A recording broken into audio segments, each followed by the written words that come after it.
کل محرم کے موقع پر لوگ جو ہیں حضرت سیدنا حسین کے بارے میں مرثیے اور نعتیں، یہ بالکل ناجائز اور بدعت ہے۔ یاد رکھو کہ محرم کے بارے میں دو جماعتیں ہیں، بعض جماعتیں تو حد سے بڑھ گئی ہیں اور بعض جماعتوں نے اس کو گھٹایا ہے، لیکن حضور نے یہ فرمایا ہے کہ رمضان کے بعد اگر حرمت اور شان والا مہینہ ہے تو محرم الحرام ہے، اور یہ ان 4 مہینوں میں سے ہے جن کو اللہ نے قرآن میں فرمایا کہ منہا اربعۃ حرم، 4 مہینے حرمت والے ہیں۔ اور اسی طرح حضور نے فرمایا کہ جو آدمی 9 اور 10 یا 10 اور 11 کا روزہ رکھے گا اس کے 1 سال پہلے کے گناہ جو ہے وہ معاف ہو جاتے ہیں۔ باقی یہ ماتم کرنا اور نعتیں پڑھنا اور کپڑے سیاہ پہننا یہ تو شیعہ اور روافض کے بدعات ہیں جن سے اللہ کے نبی نے منع کیا ہے۔ آپ نے فرمایا کہ من لبس سودا اور شکل جیوبا، جو کالے کپڑے پہنے، کپڑے پھاڑ ڈالے، وذهب الخدود، اور چہرے پہ تھپڑ مارے، فلیس منا، اس کا میری جماعت سے کوئی تعلق نہیں۔ جو اعتراض محرم پہ ہوگا، جو اعتراض محرم پہ ہوگا خدا نے گھر بلا کر، یہاں سے بندہ 9 10 لاکھ 12 لاکھ 15 لاکھ روپیہ خرچ کیا، لبیک اللہم لبیک کی صدائیں دیتا ہوا مکہ المکرمہ پہنچ گیا۔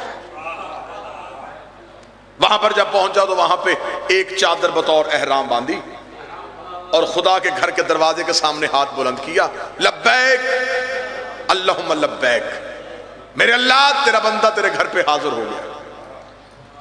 اب یہاں پہ محرم پہ سب سے پہلا اعتراض کیا ہوتا ہے؟ اعتراض یہ ہوتا ہے جی آپ شیعہ کالے کپڑے پہنتے ہیں، آپ یا حسین کہہ کے بازاروں میں آتے ہیں، یہ یا حسین کہہ کے حسین کو کچھ نہیں ملتا۔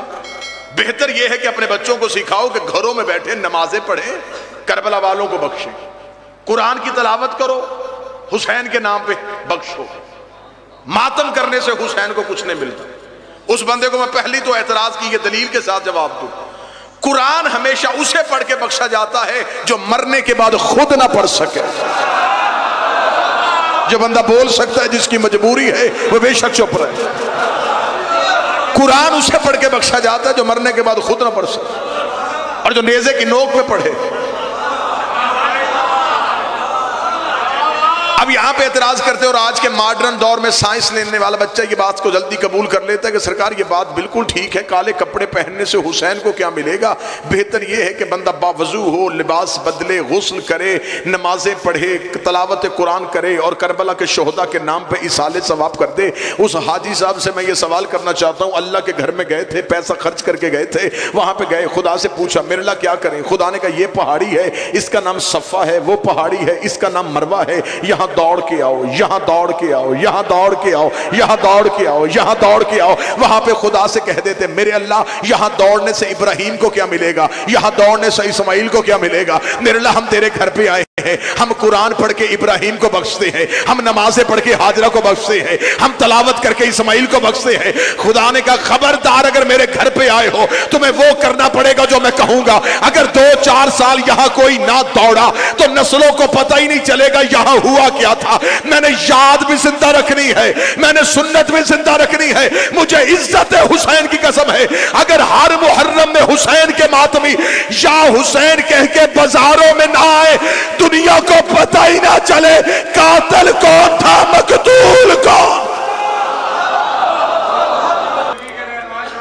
یہاں پہ اعتراض ہوتا ہے جی آپ امام حسین علیہ السلام کا غم منا سکتے ہیں لیکن یہ آپ لکڑی کے تعزیے کو کیوں چومتے ہیں؟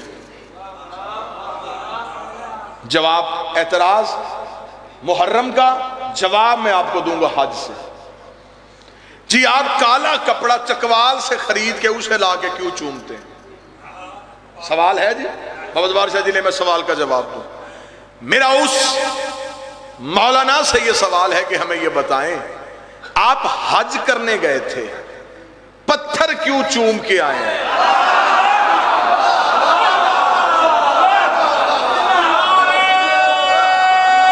بسم اللہ صلی اللہ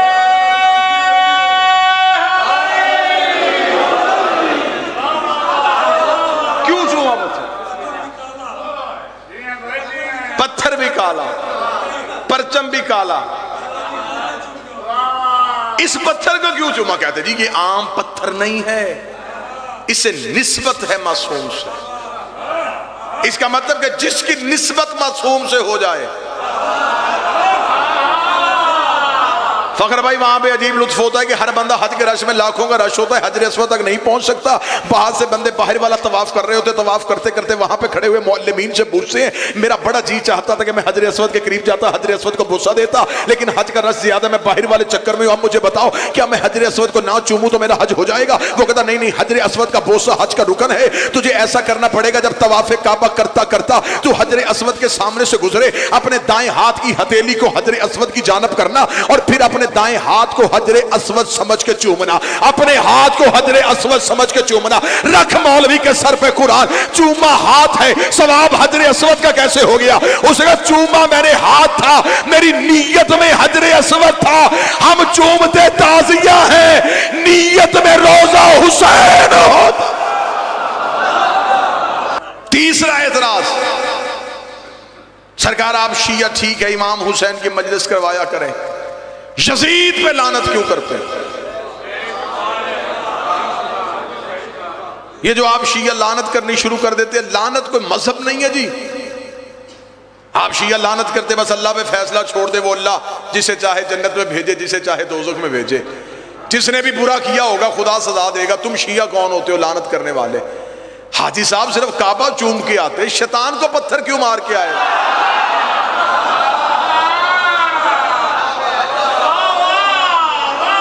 چھوڑ دو اللہ پہ،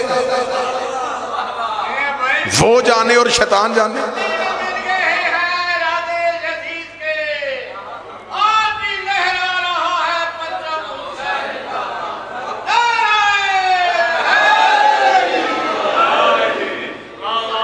موضوع پسند ہے سرکار؟ شیطان کو پتھر کیوں مارے؟ وہاں پہ جو حاجی کنکر نہیں مارے گا اس کا حج مکمل نہیں. چاہے چھپ کے مارے، چاہے پیدل آ کے مارے، چاہے لینڈ کروزر میں آ کے مارے، مارنے پتھر ہے. اب آپ مجھ پہ سوال کریں، ذمہ دار چہرے میرے سامنے بیٹھے، ایک لفظ بھی میں نے کچا نہیں کہا، ایک لفظ بھی ایسا نہیں کہا جس پہ میرے پاس دلیل نہ ہو، یا جو صرف میں اپنی قوم کو نعرے لگوانے کے لیے اپنی قوم کے حوالے کر دوں. اب آپ مجھ پہ سوال کریں کہ شیطان ایک ہے، وہاں پہ تین کیوں ہے؟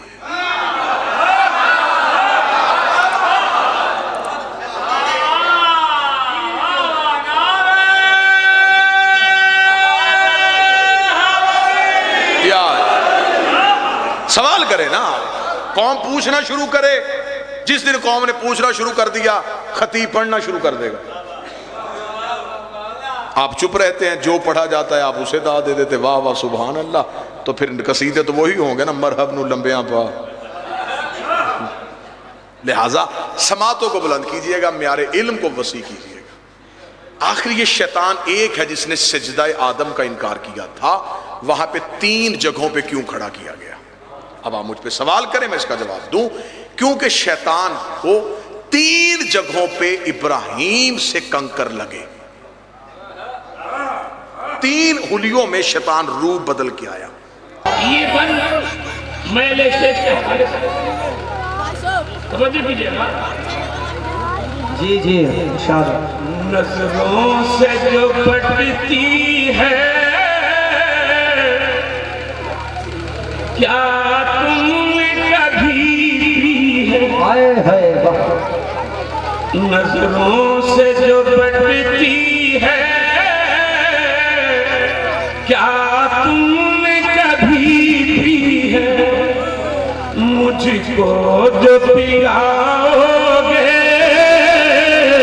ارے بدلاؤ کہاں پی ہے؟ سبحان اللہ سبحان اللہ. سن لو اے جہاں والو عاشقین صدا کی ہے. ارے پینے کو تو پیوں پر عرض ذرا سی ہے.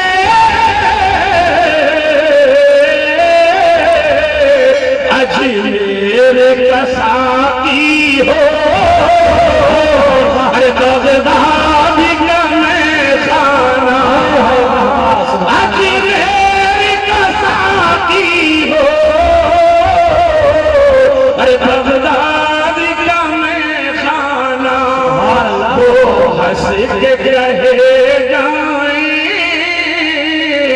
دیوان